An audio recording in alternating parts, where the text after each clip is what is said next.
Hello friends, good morning. সবাই কেমন আছো? আশা করি খুব ভালো আছো। তো আজকে আমি মাটন বানাচ্ছি, সেটা রেসিপি দেব। তো এই কড়াই গরম করে নিয়েছি, এবার কড়াই তেল দেব। তো এই যে কড়াই তেল দিয়ে দিয়েছি, এবার তেলটা একটু গরম হবে। মধ্যে আমি কেটে নিয়েছি পেঁয়াজ, টমেটো, কাঁচা লঙ্কা আর এই যে আদা রসুন বাটা। তো আদা রসুনটা ঠিকঠাক বাটা হয়নি, এটা আদা রসুনটা যখন পেস্ট করতে দিলাম তো এখনও হয়নি, তার জন্য আমি কী করলাম, একটু জল অ্যাড করলাম। এটা আবার আমি আমার মায়ের কাছ থেকে শিখেছি একটা ছোটো টিপস। আদা রসুন পেস্ট করার সময় হালকা একটু জল দিলে খুব স্মুথ আর কি পেস্টটা হয়। আমি এখনই করে দেখাচ্ছি। তো এই যে আমাদের পেস্ট রেডি। এই যে খুব স্মুথ পেস্টটা হয়, এই যে কোনো লাম্পস কিচ্ছু নেই। এইভাবে আমি করি, এটা মাই টিপস। এদিকে আলুটা ভেজে নেবো, আলু কেটে রেখেছি। তো এই যে তেলটা গরম হয়ে গেছে, তেলের মধ্যে থেকে ধোঁয়া উঠছে। তো এই যে আলুগুলো দিয়ে দিলাম এক এক করে। আমি তেলের ছিঁড়েতে খুব ভয় পাই, যার জন্য আমি শ্যুটটা করলাম না। কারণ হচ্ছে তেল তেলেই ছিটালে কে না ভয় পাই, বাট আমি একটু বেশি ভয় পাই। কিছু দিলেই আমি অনেকটা দূরে চলে যাই, তারপরে আবার ঠিক হয়ে গেলে আবার চলে আসি। আমরা আলুটাকে একটু ভালো করে ভেজে নেবো। আর এখানে এই যে আমাদের মাটনটা আছে, মাটনটায় আমি মশলাপাতি যা যা আছে সব ভালো করে মেখে রেখেছি। নুন, হলুদ, ধনে, জিরে, গোলমরিচ গুঁড়ো, এগুলো দিয়ে আর অল্প একটু তেল, সর্ষের তেল, এগুলো দিয়ে আমি অনেকক্ষণ প্রায় 1 ঘন্টার মতন মেখে ভালো করে রেখে দিয়েছি। তো আলুগুলো বেশ লাল লাল করে ভেজে নিয়েছি। তো এই যে তেজপাতা দিলাম, এরপর দিয়ে দেবো গরম মশলা। তো এই যে দিয়ে দিলাম গোটা গরম মশলা। এই যে এই ফটফট কাজ করে বলে এগুলো আমার ভয় লাগে। তো এতে দিয়ে দিয়েছি গোটা গরম মশলা, সেটা হচ্ছে গোলমরিচ গুঁড়ো দিয়েছি মাংসের মধ্যে, আর এখানে গোটা গোলমরিচ এটা কটা দিয়েছি, লং, তেজপাতা, গোটা গরম মশলা আর এলাচ, এগুলো দিয়েছি। এবার একটু হালকা করে ভেজে নেবো, হালকা স্মেল আসবে, তারপর আমরা দিয়ে দেবো পেঁয়াজ। এরপর দেবো পেঁয়াজ। মাংসটা 1 কেজির একটু বেশি আছে মাটনটা, তার জন্য পেঁয়াজটাও পরিমাণটাও একটু বেশি রেখেছি, হয়তো খেতে ভালো লাগবে না।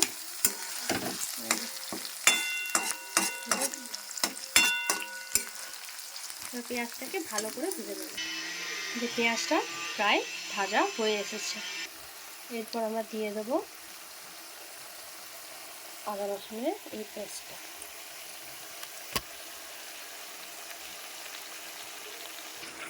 এরপর আদা রসুনটাকে একটু ভালো করে কষিয়ে নেব।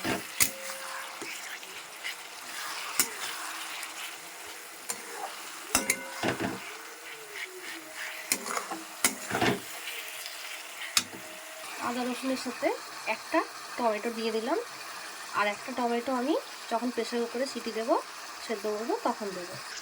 যেহেতু মাটনের সাথে আমি সব কিছু দিয়েছি, নুন হলুদ সবটাই, তাই আমি ওখানে গুঁড়ো লঙ্কা দিয়েছি, যেটা ঝাল হয়। এখানে এই যে কাশ্মীরি লাল একটু কালারের জন্য দিচ্ছি।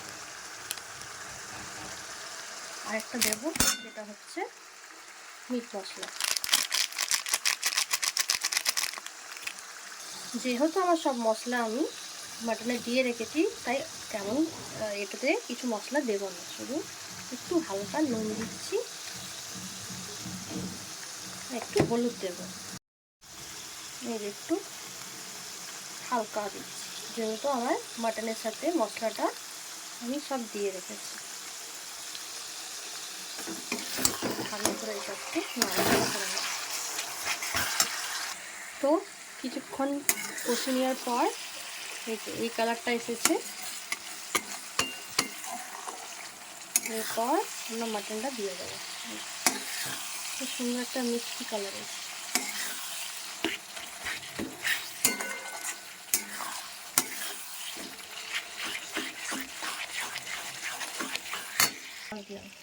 এই যে এরপর আমরা মাটনটা দিয়ে দিলাম।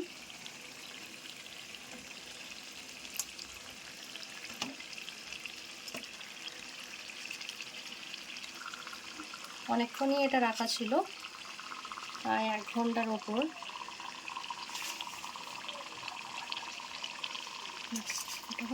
কি আজ করছে। তো এরপর এটাকে আমরা একটু ভালো করে কষিয়ে নেব।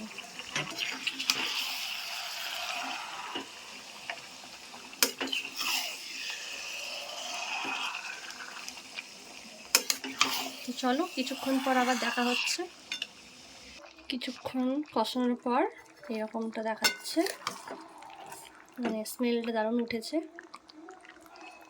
এরপর আমি কটা কাঁচা লঙ্কা চিড়ে রেখেছি এবং যে বাকি টমেটোটা ছিল ওটা দিয়ে দেবো। একটু হালকা একটু কষিয়ে নিয়ে এবার প্রেসার কুকারে দিয়ে দেবো। তো এই যে আমাদের মাটনটা কষিয়ে নিয়ে এরকম দেখাচ্ছে। এরপর এর মধ্যে 2 গ্লাস জল একটু গরম করে নেব। এই যে জলটা গরম করে 2 গ্লাস জল কড়াই গরম করে জলটা দিয়ে দিলাম এতে। এরপর এটাতে সিটি মেরে দেবো। দেখি কটা প্রেসার কুকারে সিটি দেওয়া যায়। নর্মালি 7 থেকে 8টা সিটিতে হয়ে যায়। তো এই যে 7টা সিটি দিয়েছি। 7টা সিটি দেওয়ার পর এইরকমটা হয়েছে। এরপর দেখে নিই কতটা কি সেদ্ধ হয়েছে। এরপর লাস্টে আলুটা দিয়ে একটা সিটি দিয়ে দেবো, একটু গরম মশলা উপর থেকে দিয়ে দেবো। বল কেমন লাগলো খেয়ে পরে? ভালো। সেদ্ধটা ঠিক আছে? ওকে। তো এই যে গরম মশলা দিয়ে কিছুক্ষণ রেখেছিলাম, তারপর হয়ে গেছে কমপ্লিট। কালারটা খুব সুন্দর এসেছে, স্মেলটাও ভালোই লাগছে।